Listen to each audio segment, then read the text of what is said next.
Wow. What a way to start the season. I mean, that was dominant. Oh, man. Like, what a way to set the tone. But wait a minute. Why am I here? What do you mean? Well, I mean, I thought I was just a joke for the Astros, but now I'm in this one, and why haven't I done anything in the Jets videos? Oh, that's a total legal thing. The lawyers don't want anyone within arm's reach of him when he's talking about the Jets. It's not a good recipe. Hi, I'm Weston. I love talking about the Rangers, and I'm here to talk about Game 1 of the regular season where the Rangers win 5-1 over the Buffalo Sabres. Hi, I'm Weston. I love talking about the Rangers, and I'm here to talk about Game 1 of the regular season where the Rangers win 5-1 over the Buffalo Sabres in a dominating first game of the season. This was a dominant win, so we'll breeze through the goals and then get to the thoughts, and boy, I just have so many of them after only one game. It's out of this world. First goal, not even 4 minutes into the game. Puck in the neutral zone, a nice play, just kind of getting in the way. Getting in the way was a staple tonight for the Rangers, and we'll talk about that again in the thoughts.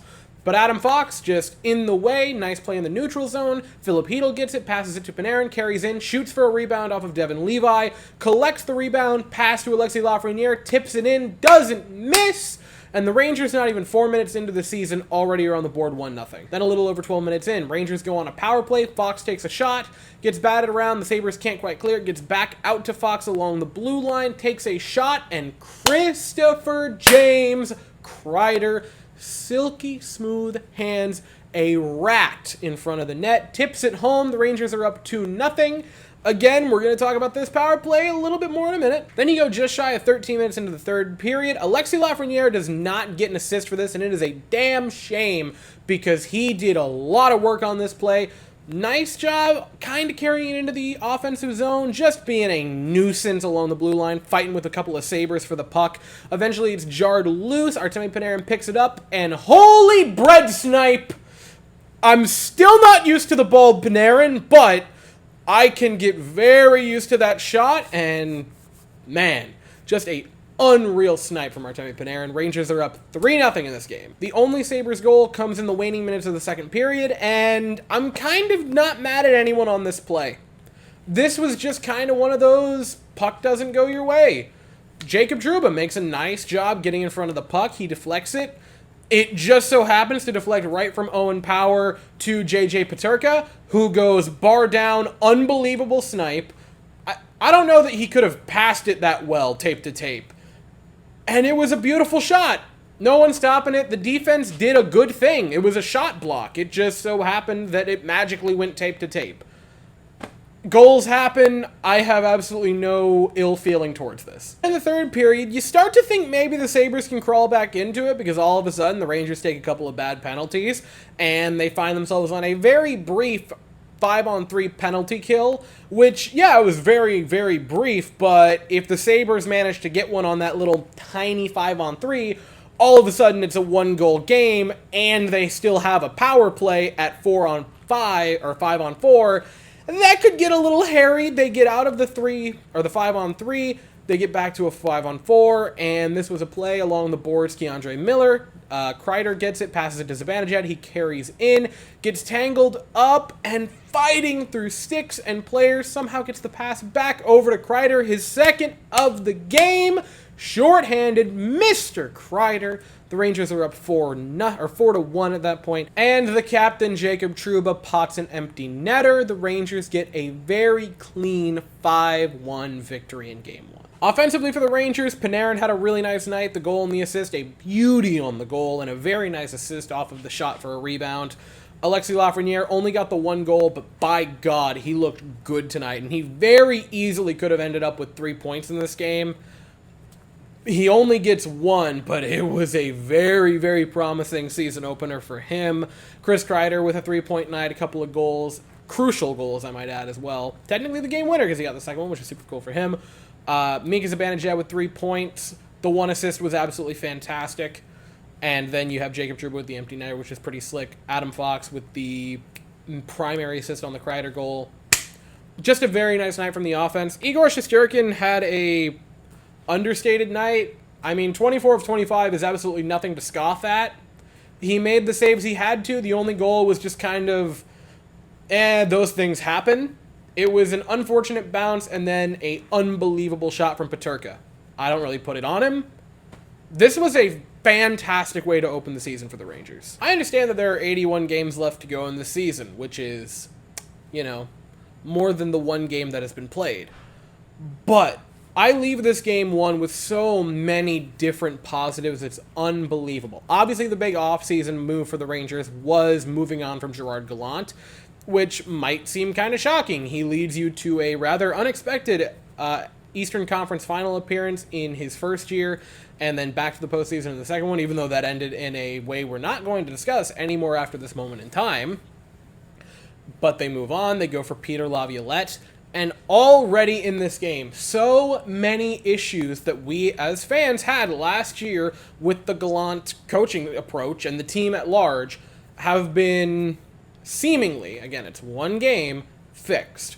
We complained endlessly about the power play. It's too cutesy. They just keep passing it around. Tonight, the power play that I want to focus on, that first one, the Kreider goal, it was shot immediately. I think 2 or 3 seconds into the power play, Fox was already throwing it on the net. It goes wide, but then as soon as he gets it again, he is just laying it on. He is letting Kreider, who is the best net front presence in the sport of hockey currently, go to work. That is all the power play has to be. Feed it to him in front.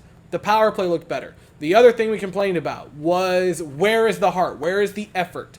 This was game one of the regular season against the Sabres, who, you're rivals because they're in state, but, no one looks at the Sabres and thinks of rivals. At least I don't.